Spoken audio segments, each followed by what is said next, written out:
আবার আল্লাহর ভালোবাসাও আছে, কিন্তু আল্লাহর রাগের চেয়ে ভালোবাসাটা বেশি। সুবহানাল্লাহ কইতে পারলেন না? আবার বিষ্ণুই বললেন, শোনো শোনো, রব্বুল আলামিন দয়ার ভালোবাসাকে 100 বিল্লাহ বলেন কয় টুকরা?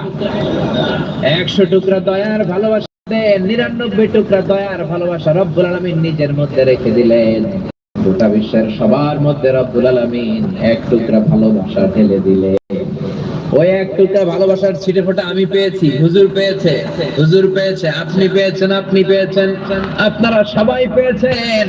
সাইয়েদনা আদম আলাইহিস সালাম থেকে শুরু করে কিয়ামত পর্যন্ত যত মানুষ ছিল, আছে, থাকবে, সবাই পেয়েছে।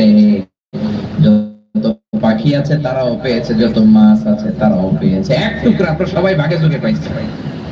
ভালোবাসারে আল্লাহ 100 টুকরা করলেন, 99 টুকরা ভালোবাসা দয়া আল্লাহ নিজের মধ্যে রেখে দিলেন, আর এক টুকরা ভালোবাসা সবার মধ্যে ভাগ করে দিলেন।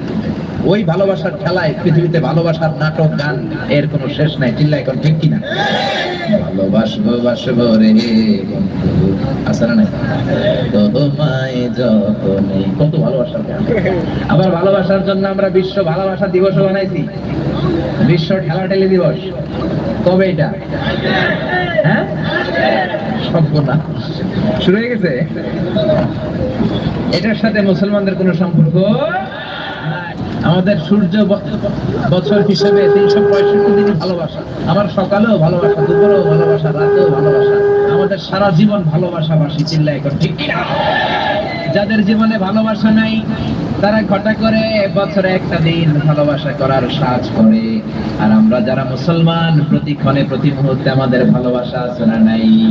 রাসূল আমারে ভালোবাসা, রাসূল আমার আলো আশা, রাসূল আমার প্রেম বিরহের মূল আলোচনা।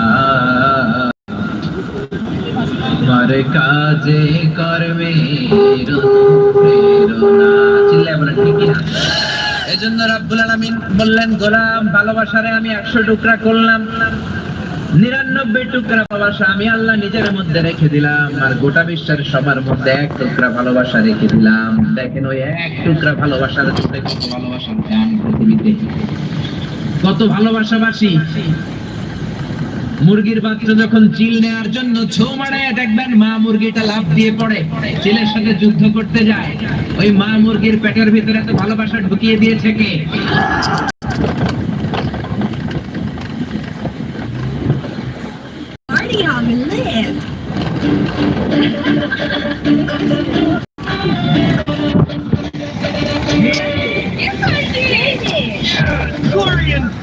এত ভালোবাসা